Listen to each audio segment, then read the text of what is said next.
მე გახლავართ მაია ჩობინაშვილი, ქალთაგაძლიერების პროგრამა შატლის გამარჯვებული მონაწილე, ფონდი თანადგომას და Action Against Hunger ბენეფიციარი.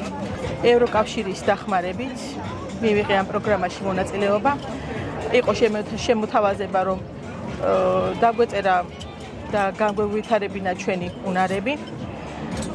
მივიღე საგრანტო კონკურსში მონაწილეობა და მოიწონეს ჩემი ბიზნეს იდეა. დამაფინანსეს და მათი თანადგომით განვახორციელე ჩემი საქმიანობა და განვავრცე.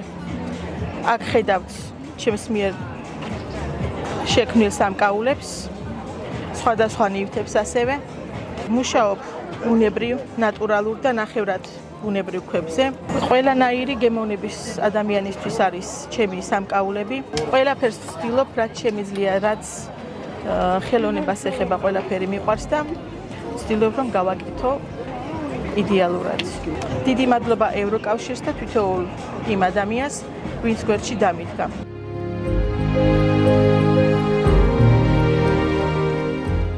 ჩვენ ვართ იგრიკა, ხელნაკეთი საჩუქრების სახელოსნო. ჩვენი მისია არის, რომ ქართული კულტურა დავიწყებას არ მიეცეს და ახლებულ ფორმებში ვცდილობთ, რომ გავაცოცხლოთ ყველაფერი. ეს ორნამენტები იქნება, სიმბოლოები, ზღაპრები თუ ის ლეგენდები, რომლებსაც დღეს აღარავინ აღარ ყვება, ვცდილობთ, რომ რაღაც მატერიალური სახე მივცეთ და ისე გავაცოცხლოთ და გამოიხატება ზოგჯერ ეს ხის დეკორების შექმნაში, ტექსტილზე დაბეჭდვაში, ქართული ორნამენტების და სიმბოლოების და ასე შემდეგ. ევროკავშირის დაფინანსებულ რამოდენიმე პროექტში მიგვიღია მონაწილეობა. ერთ-ერთი ასეთი არის მაგალითად ეთნოფესტი, რომელიც ყოველ წელიწადში ერთხელ ტარდება ხოლმე. აი ახლა სულ ბოლოს კიდევ მივიღეთ მონაწილეობა. ასე ვთქვათ, სოციალური მეწარმეების განვითარებისთვის იყო ევროკავშირის პროექტი და მენტორთან ურთიერთობით რაღაცნაირად ვეცადეთ, რომ ჩვენი ეს სოციალური მიზანი რაც იყო, რომ აი ქართული კულტურული მემკვიდრეობის შენარჩუნება და აღდგენა რაღაცნაირად გადმოგვეცა და მიგვეწოდებინა ჩვენს ასე ვთქვათ მომხმარებლამდე და იმ ადამიანებამდე, ვინც გაეცნობა ჩვენს ბრენდს და სტარტაპს. და რაღაცნაირად ევროკავშირის დახმარებით შევძელით ის, რომ ფორმაში ჩაგვეცვა ეს ჩვენი სოციალური მეწარმეობრივი საქმიანობა და საბოლოო ჯამში მსგავსი პროექტები ძალიან გვიხარია, რომ არსებობს, იმიტომ რომ ძალიან დიდი ინფორმაციას და შესაძლებლობებს გვაძლევს იმისთვის, რომ ჩვენი ეს მიზნები და ეს მისწრაფება გაუზიაროთ ეს კულტურა ყველას მთელ მსოფლიოს.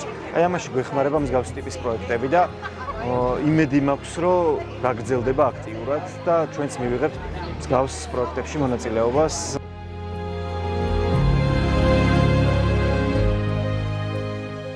ჩვენ წარმოადგენთ საპნის სახლს. ჩვენი პროდუქტი დაახლოებით 7 წელია, რაც ბაზარზე იყიდება. ვამზადებთ ხელნაკეთ ნატურალურ საპონს.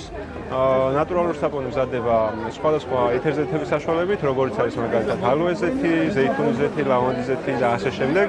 ჩვენი წარმოების პროცესში ევროკავშირის ჩართულობა საკმაოდ მაღალი იყო და გეტყვით, რომ უნიშნულოვანესი დახმარება გაგვიწია ევროკავშირმა, როგორც იყო მაგალითად ფინანსური გრანტი, ასევე არაფინანსური გრანტი, GIZ-ის მხარდაჭერით, GIZ-ისა და ევროკავშირის მხარდაჭერით საკმაოდ დიდი ბენეფიტები მივიღეთ საპნის სახლის განვითარებისთვის.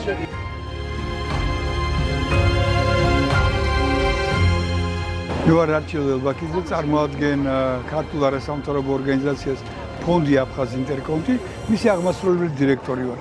ორგანიზაცია უკვე 25 წელიწადია მუშაობს და ფუნქციონირებს დასავლეთ საქართველოს ორ რეგიონში, იმერეთსა და რაჭა-ლეჩხუმ-ქემოსვანის რეგიონში. მთავარი მისია ორგანიზაციის არის, რომ ხელი შეუწყოს დევნილი და ადგილობრივი შეჭრილი მოსახლეობის ეკონომიკური მდგომარეობის გაუმჯობესებას, მათ დასაქმებას მიკრომცირე ბიზნესში და ინტერესების დაცვას. განსაკუთრებული ყურადღება ჩვენს პროექტებში ეთმობა პროექტებს, რომელიც ხელშეწყობილი არის ევროკავშირის მიერ. მაგალითზე, ჩვენმა რეგიონალური ხაბი რაჭა-ლეჩხუმ-ქემოსვანეთში, რომელიც ითვალისწინებს სამოქალაქო სექტორის და სათემო კავშირების გაძლიერებას, თემის მობილიზაციას და მათ განვითარებას. ძალიან მნიშვნელოვანია, რომ ევროკავშირი არის დღესჯერობით ყველაზე მნიშვნელოვანი და ეფექტური მხარდამჭერი განვითარების სფეროში.